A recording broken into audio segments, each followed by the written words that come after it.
sejam bem-vindos. Nós queremos nesse vídeo falar um pouquinho sobre as leis abolicionistas. E por que disso? E onde eu busquei estudo para isso? Bom, nós vamos colocar o material que eu pesquisei um pouco aqui na descrição do vídeo, mas eu quero mostrar para você, como eu sempre faço, né? Esse dicionário da escravidão negra no Brasil é um dicionário do Clóvis Moura. Ele vai falar bastante desse assunto, é muito rico para quem quer conhecer mais sobre a escravidão. E um outro material que eu vou colocar aqui na descrição para você. E por que eu estou entrando nesse assunto? Bom, nós trabalhamos com cultura religiosa e trabalho na faculdade com religião brasileira de matriz africana, como Candomblé e Umbanda, e aí nós entramos então na pesquisa, no interesse em pesquisar a cultura que veio de lá para cá, e não tem como ignorar a realidade da escravidão. E por causa disso, então, nesse canal nós estamos pesquisando, estudando, produzindo algum trabalho sobre isso, sem nenhuma pretensão de saber tudo, nem nada, mas só para que você não fique tão perdido.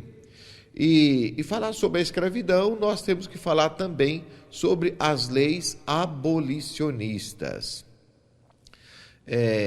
Lembrando que o Brasil foi o último país da América Latina a abolir a escravidão. E só fez isso por pressão internacional e pressão interna também, crises, uma atrás da outra, que foram acontecendo no Brasil. A escravidão, na maioria dos países da América Latina, aconteceu durante o seu processo de independência de 1810 a 1825. Nas colônias inglesas, em 1863 e nos Estados Unidos, em 1865. No Brasil, só em 1888. Mas essa novela já é mais antiga, né? As pressões vão crescendo aos poucos para que o Brasil realize a abolição da escravatura. Lembrando que em 1831, foi criada no Brasil, 1831, no dia 7 de novembro, a chamada Lei do Africano Livre, ou Lei Feijó, se quiser, que proibia o tráfico escravo, que proibia que chegasse aqui qualquer pessoa na condição de escravo. Mas aquela pessoa que viesse de um outro país e que lá a escravidão fosse uma realidade, ele também não seria libertado aqui. E aqueles escravos que trabalhavam nos navios, na marinha, também não seriam libertados. Essa lei foi chamada Lei para Inglês Ver, porque o Estado brasileiro nunca colocou essa lei em prática. E ela foi regulamentada depois, em 1835, através de um decreto, quando foi criada a figura do arrematador de escravo. O que quer dizer isso? Alguém tinha o direito de arrematar e comprar a liberdade do escravo. Mas o escravo ia a leilão conforme qualquer objeto pudesse ir a leilão, né? E era muito triste, porque o escravo não era considerado gente. Então, no leilão podia separar a mãe do filho, a avó, o pai, não tinha nenhuma consideração humana a respeito disso. Mas então o arrematador arrematava um lote de escravo, quer dizer, comprava a liberdade do escravo. Só que o escravo tinha que trabalhar para ele agora mais 14 anos para ter a sua liberdade de volta. Que com essa lei, o Brasil teria que repatriar os escravos, o que, na verdade, não acontecia. Então, o escravo ia a leilão, o Estado não precisava preocupar em repatriá-lo e ele simplesmente continuava numa situação de escravidão, pelo menos por mais 14 anos. Então essa foi a chamada Lei do Escravo do Africano Livre, de 7 de novembro de 1831. Lembrando que nós estamos num período regencial e depois vamos para um segundo reinado. E nessa época, a grande maioria da população brasileira era escrava. Claro que, sendo escravo, ele não tinha nenhum poder de compra. Por isso, quando a Inglaterra começou a pressionar o Brasil para que libertasse os escravos, não era por interesses humanitários, é porque o escravo não tinha nenhum poder de compra.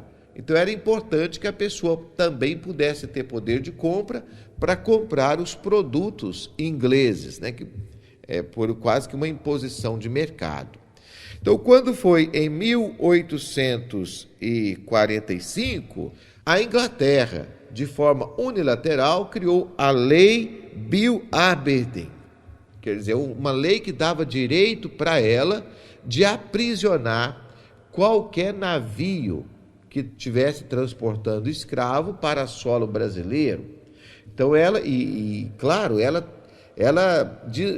afundou navios, apreendeu navios, desviou navios também de escravos. E aí, o que ela fazia com esses escravos?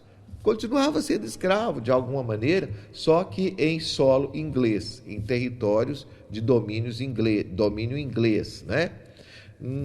Aqui há o comércio de escravo, ele era altamente lucrativo. Então, o que aconteceu aqui, ninguém pensou na situação da libertação do escravo por questão de humanidade, mas era puramente por interesse econômico. Aí, para dar uma resposta à Inglaterra, o Brasil criou a Lei Eusébio de Queiroz, já no segundo reinado, no dia 4 de setembro de 1850.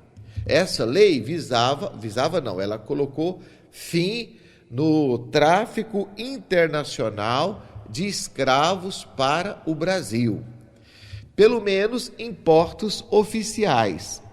Isso não descartou que o escravo pudesse continuar chegando de forma clandestina e o comércio acontecer quase que na mesma escala.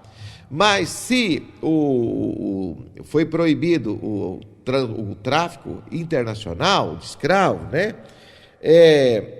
O tráfico interno, o comércio interno, ele aumentou com essa lei.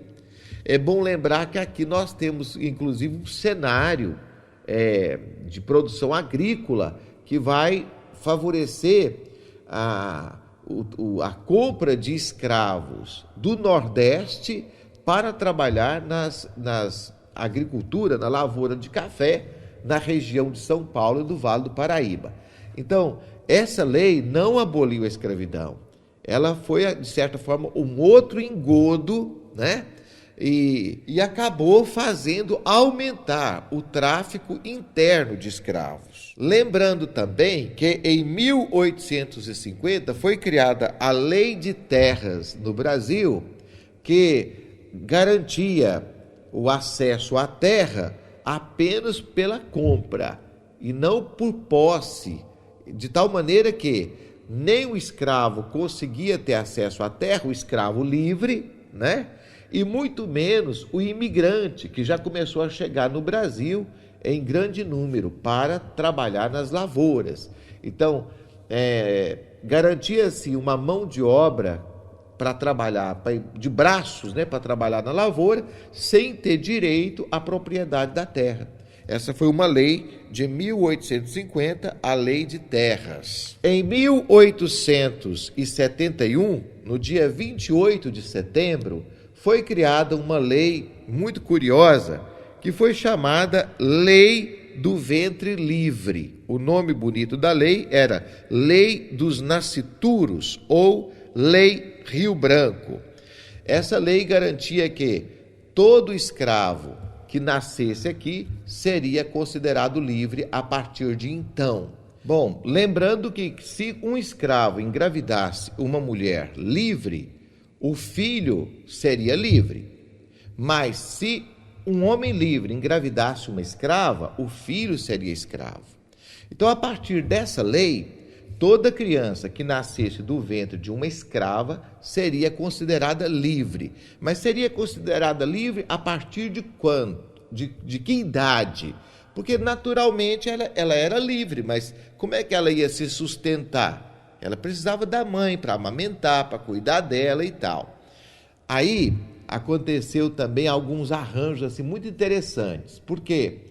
A criança ficava então livre a partir dos 8 anos. Só que depois ela tinha que pagar, ou a mãe tinha que pagar, pelo custeio que o patrão, vamos falar assim, fez com essa criança até os 8 anos. Então ela trabalharia como escravo até lá pelos 20 anos, mais ou menos. Então você imagina quantos arranjos foram criados para que a libertação não fosse uma realidade. Então, somente após os 8 anos de idade é que a criança seria livre. Mas aí teria que pagar aquela pessoa que cuidou dela até os 8 anos de idade. E para isso ela teria que trabalhar mais um tempão de vida, não é? A lei do ventre livre acabou sendo colocada em prática dessa maneira. Quando chegou em 1885, no dia 28 de setembro, foi criada a Lei do Sexagenário, ou Lei Saraiva-Cotegipe, que foi um decreto que regulamentou a lei apresentado por Saraiva-Cotegipe, Barão de Cotegipe. Essa lei também é muito interessante. Ela concedeu a liberdade aos escravos com a idade igual ou superior aos 60 anos. Ela visava isso. Mas, primeira consideração que nós temos que fazer, a média de um escravo era 40 anos. Então, pouquíssimos escravos chegavam aos 60 anos. Mas, e depois que tivesse feita a libertação dos escravos? Os fazendeiros fizeram pressão para que o Estado indenizasse o dono do escravo, que foi libertado com 60 anos. Então, foi apresentada uma emenda na lei, assim, que mesmo livre, o escravo teria que trabalhar mais tempo para indenizar. O próprio escravo indenizava o patrão pela sua liberdade. É um caso, assim, de rir, né? A lei do sexagenário. Primeiro, porque quase ninguém chegava lá. Segundo, que conseguiram fazer uma adicional ainda na lei para que o Estado não tivesse que indenizar o patrão, né, o dono do escravo. Então, o próprio escravo trabalharia mais um tempo para poder adquirir a sua liberdade, pagar a sua liberdade. E quando essa lei fez até um favor para os donos de escravo, porque o escravo idoso era só gasto, ele não produzia mais, ele já estava quebrado, ele não tinha mais condição de trabalhar. Então, quando falava que você estava livre, desobrigava o dono de cuidar daquele escravo. Então, essa lei acabou sendo até um favor para os donos de escravo. Bom, quando chegou em 1888, o Império já estava extremamente desgastado. Havia crescido o movimento abolicionista, que contava como escritores como José do Patrocínio, advogado como Luiz Gama, jurista como Rui Barbosa. Então, a princesa Isabel fez um ato de bondade, vamos falar assim, ela decretou através da Lei Áurea a libertação dos escravos.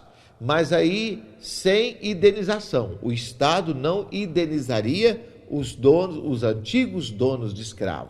Isso fez com que o Império enfraquecesse ainda mais e a República fosse proclamada um ano depois, porque a abolição, então, aconteceu em 1888, com a Lei Áurea, e a República em 1889.